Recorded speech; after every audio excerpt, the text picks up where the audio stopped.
दो गांव तीन शहर की बहुओं की नवरात्रि। अररा सासू माँ, जल्दी गृह प्रवेश करो ना, खड़े खड़े कीमा बन गया है। उफ, कितनी गर्मी लग रही है। संगीता जल्दी से 5 कलश दरवाजे पर खड़ी बहुओं के सामने रख कर कहती है, धानी, इमली, तुम दोनों रुको, पहले गृह प्रवेश मेरी 3 बहुएं करेंगी।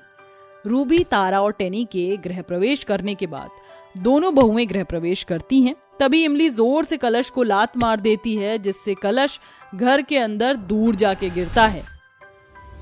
वाह री, मलिया का शॉट मारा है। ये देखकर संगीता गुस्से में उसे बहुत सुनाती है, बंद कर अपनी ये की। ये शहर है, यहाँ ऐसे देहातियों की तरह दांत फाड़ने की कोई जरूरत नहीं है। ऐसे करते हैं गृह प्रवेश, गंवार कहीं की। अपनी सास के मुंह से गंवार सुनकर इमली टशन में कहती है, गजब बेइज्जती है। ये तीनों शहरी तितलियां करें तो वंडरफुल, और हम गांव की बहुरियां करें तो डिब्बा गुल। ये सुनकर तारा घमंड में इमली को झड़पती है। अबे ओ जाहिल गंवार, अपनी देहाती लैंग्वेज ना अपने पास रख। सासू माँ, क्या देखकर आपने हमारे दोनों देवर की शादी इन जैसी छोटे गांव की गंवारों से कर दी? बहू, ये दोनों मैडम तेरे ससुर की पसंद हैं। बहू, तुम तीनों थक गई होगी, जाकर आराम कर लो। तारा, रूबी और टेनी अपने कमरे में चली जाती हैं। तभी धानी इमली को समझाती है, इमलिया, तो को का जरूरत थी सासू माँ से मुंह जोरी करे की? देख, चाहे अब से हमारी शहरी जेठानी हमको कछु भी बोले, तू नहीं बोलेगी, समझी? इमली और धानी अच्छी बहू की तरह अपने ससुराल की जिम्मेदारियों को निभाती हैं। वहीं संगीता की तीनों शहरी बहुएं सारा दिन अपने कमरे में बैठकर उन्हें अपनी फरमाइश के खाने पीने का ऑर्डर देती रहती। समय गुजरता है, तभी इमली और धानी अपनी सास से कहती हैं, सासू माँ दुर्गा के 9 दिनों की नवरात्रि शुरू होने वाली है। नवरात्रि का नाम सुनकर सोफे पर बैठी तीनों शहरी बहुएं कहती हैं, OMG, तारा, नवरात्रि आ गई, और शादी के बाद तो ये हम तीनों की पहली नवरात्रि है। हम खूब अच्छे से नवरात्रि मनाएंगे। अपनी तीनों शहरी बहू की पूरी बात सुने बिना सास उन पर इतराते हुए घमंड में कहती है, जिग जिग जीती रहो मेरी तीनों बहू, मुझे तुम तीनों पर पूरा भरोसा है। तुम माता रानी की 9 दिन की नवरात्रि पूरी श्रद्धा भक्ति के साथ करोगी। What do you mean, mummy ji? Wait, कहीं आपको ये तो नहीं लग रहा कि हम तीनों नवरात्रि के 9 दिन व्रत रखेंगे, पूजा पाठ और जोत बाती एंड ऑल दैट करने वाली हूँ? क्या बहू, क्या तुम तीनों नवरात्रि का व्रत नहीं करोगी? आखिर तुम इस घर की लक्ष्मी हो, इस घर की बहू हो, और ससुराल में ये तुम तीनों की पहली नवरात्रि है। सासू माँ, आप तो राशन पानी लेकर हमारे पीछे ही पड़ गईं। सीधी सी बात यह है कि नवरात्रि की पूजा पाठ के झंझट में पड़कर हम तीनों अपना नाइट गरबा खेलना मिस नहीं करना चाहते। तारा बहन, बिल्कुल चौखी बात बोलू चू, I am supporting to you. अपनी शहरी बहुओं की इस बात से सास को दिल ही दिल में बहुत बुरा लगता है, जिसके बाद ना चाहते हुए भी वह नवरात्रि पूजा की जिम्मेदारी अपनी गांव की दोनों बहुओं को दे देती है। अब पांचों ही नवरात्रि के लिए खरीदारी में लग जाती हैं।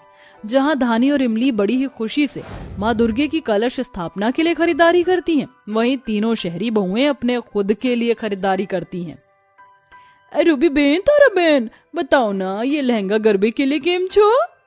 एकदम झकास है टेनी, तुम ये लहंगा पहनकर गरबा खेलोगी ना तो चारों तरफ छा जाओगी। नारियल, चुनरी, फल, श्रृंगार का सामान सब ले लिया, मगर अब भी कुछ छूट रहा है। अरे हमरी गदही बहिनिया, मैया को भोग लगाए के लिए पंचमेवा तो तुम खरीदी नहीं। इमली और धानी नवरात्रि का एक एक सामान बड़े ही ध्यान से खरीद कर आती हैं और नवरात्रि के दिन तड़के 4 बजे से ही उठकर सुबह से सफाई में लग जाती हैं और गोबर से पूरे घर आंगन को लीप रही होती हैं। तभी तीनों शहरी बहुएं अपने कमरे से बाहर आती हैं। अरे ये कैसी बदबू घर में फैली हुई है? ये बदबू गाय के गोबर से आवत है हमारी गुजराती जेठानी जी। आज नवरात्रि का पहला दिन है ना, इसीलिए हम गोबर से घर को लीप रहे हैं, इससे घर आंगन में शुद्धता आएगी। जानवर की लैट्रीन से घर लीप कर तुम्हारी माता रानी तो आएंगी नहीं, मगर बदबू जरूर फैली है। हद है गंवारपने की। अरे काहे खिसियाइत हो जेठानी जी, वैसे एक ठो बात बोले, तुम तीनों के अंदर बहुते घमंड है, अकड़ बग्गे जैसे। ये सुनकर तारा इमली को खींचकर थप्पड़ मार कर कहती है, तो कौड़ी की गवार कहीं की, तुझे क्या लगता है तेरे जो मन में आएगा तू बकती रहेगी और हम सुनते रहेंगे। आइंदा कुछ भी कहने से पहले ये थप्पड़ याद रखियो। फिर दोनों गवार बहुएं नहा धोकर पूरी श्रद्धा भक्ति के साथ माँ दुर्गा की मूर्ति स्थापना करती हैं और उन्हें भोग लगाकर टूटे मन से आरती करती हैं। हाथ जोड़ कर खड़ी हूँ तेरे द्वार मेरी माँ, पूरी कर दे मुरादें एक बार मेरी माँ। तेरी कंजक बिठाऊं, पूरी हलवा खिलाऊं, तेरी जोत जलाऊं, लाल चुनरी उड़ाऊं, माता रानी हो माता रानी। दोनों के पति विप्लव और प्रेम भी माता की आरती करते हैं। धानी, मैं जानता हूं तुम अंदर से बहुत उदास हो, मगर मैं हमेशा तुम्हारे साथ हूं। और मैं भी इमली, चलो अब मुस्कुरा दो तुम। चुपचाप सी बिल्कुल अच्छी नहीं लगती हो, खट्टी मीठी बातें करती हुई अच्छी लगती हो। थैंक यू प्रेम जी, आप हमारे साथ हैं इसीलिए। शाम होते ही संगीता की तीनों शहरी बहुएं सज धज कर गरबा खेलने चली जाती हैं और दोनों बहुएं नवरात्रि का निर्जला व्रत किए हुए भी अपने पति और सास के लिए खाना बनाती हैं। तभी संगीता उन्हें देखकर कहती है, मैं तो भूल ही गई थी कि इन दोनों ने नवरात्रि का व्रत किया है। शाम हो गई है, मैं ही इनके लिए व्रत की थाली लगा देती हूँ ताकि ये व्रत खोल लें। संगीता थाली में फल लड्डू से भरकर उन्हें बुलाती है। धानी बहू, इमली बहू, यहाँ तो आना। जी सासू माँ, ये लो तुम्हारी नवरात्रि की थाली, व्रत खोल लो। अपने लिए सास के मन में फिक्र भरी देखकर धानी और इमली की आंखों में आंसू आ जाते हैं। सासू माँ, हमारे लिए नवरात्रि की थाली सजाए हैं। शुक्रिया, मगर हम दोनों ने 9 दिन निर्जला नवरात्रि रखा है। 9 दिन की निर्जला नवरात्रि कैसे करोगी तुम? हो जाएगा सासू जी, हम गाँव माँ भी करते थे। जुग जुग जीती रहो, माता रानी तुम्हारे मन की हर मुराद पूरी करें। माँ जी, आपके मन माँ हम दोनों के लिए थोड़ी सी जगह बन जाए, हमको और कछु नहीं चाहिए। ऐसे ही दिन गुजरते हैं जहाँ शहरी बहुएं नवरात्रि के 9 दिन के लिए गरबा खेलने के लिए महंगे महंगे लहंगे खरीद कर लाती हैं और शाम को गरबा खेलने निकल जाती हैं। वहीं गांव की दोनों बहुएं पूरी श्रद्धा भक्ति के साथ सवेरे माँ दुर्गा की पूजा पाठ और नवरात्रि कथा करती, भोग लगाती और शाम को जोत बाती करती। अब नवरात्रि के 8 दिन हो जाते हैं और फिर धानी, इमली, इस घर की बहू होने के नाते कल तुम दोनों को ही कंजक खिलाना है। पंडित जी भी आएंगे, तो सब कुछ अच्छे से करना जिसपे मुझे भरोसा था। मेरी उन तीनों बहू ने मेरा भरोसा तोड़ दिया, मगर मुझे यकीन है तुम सब कुछ अच्छे से करोगी। ये सुनकर तीनों बहुएं चिढ़कर कहती हैं, अरे ये दोनों ढोकली तो सासू माँ की चहेती हो गई हैं, और अगर इन दोनों ने कल अच्छे से कंजक खिलाने की जिम्मेदारी पूरी कर ली तो सासू माँ इन गंवार के ही गुण गाएंगी। You just don't worry, हम ऐसे नहीं होने देंगे।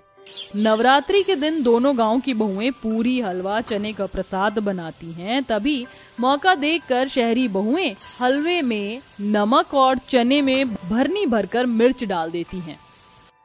अब आएगा मजा। थोड़ी देर बाद दोनों बहू पत्तल में पूरी, हलवा, चना परोसती हैं। तभी गुस्से से संगीता कहती है, ये क्या बहू, तुम कन्याओं को ऐसे पत्तों के पत्तल में पूरी हलवा क्यों खिला रही हो? कंजक खिलाने के लिए मैं खास चांदी के प्लेट लेकर आई थी। जानती हूँ सासू जी, मगर पहले के लोग पत्तल में ही कंजक खिलाते हैं। अब तुम गंवार कहना क्या चाहती हो? माँ जी पैसे का दिखावा कर रही हैं।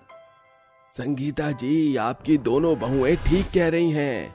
माँ दुर्गा प्रकृति है और इसीलिए पेड़ पौधे ही तो प्रकृति हैं। इसलिए पत्तों के पत्तल में कंजक खिलाने से माँ खुश होती हैं।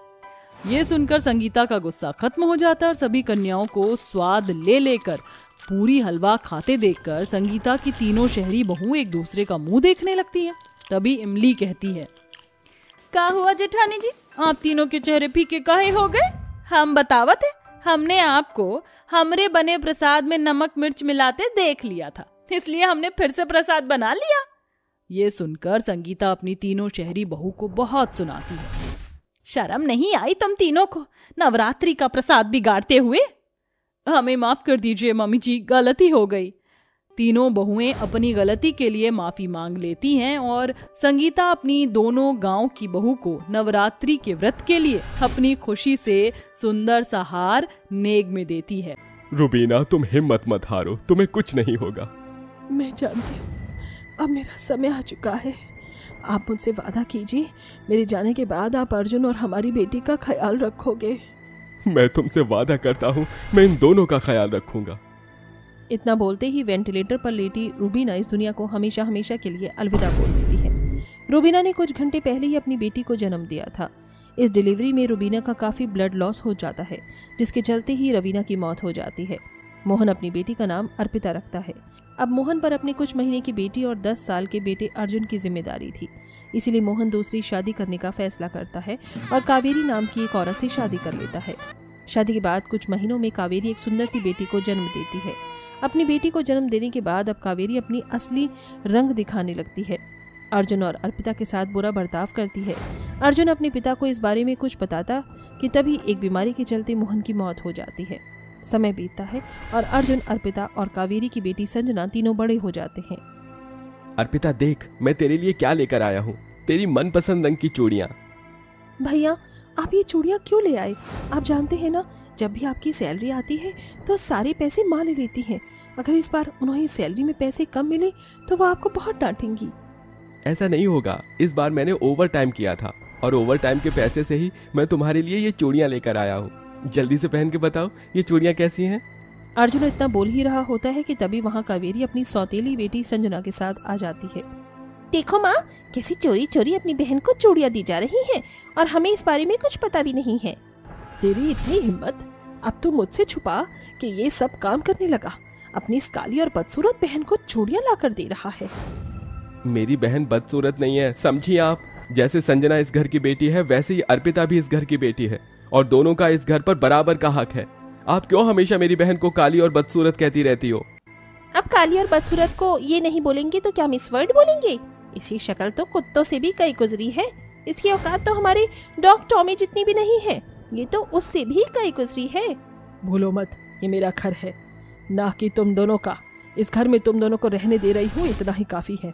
अगर तू महीने भर की सारी कमाई लाकर मुझे देगा तो ही तेरी बहन और तू इस घर में रह सकते हैं, वरना तुम दोनों को यहाँ रहने की कोई जरूरत नहीं है। इतना कहकर कावेरी अर्पिता के हाथ से चूड़ियों को छीनकर और अर्जुन से उसकी महीने भर की मेहनत की सारी कमाई लेकर अपनी संजना के साथ अपने कमरे में चली जाती है। और ये सब देखकर अर्जुन और अर्पिता की आंखों में आंसू आ जाते हैं।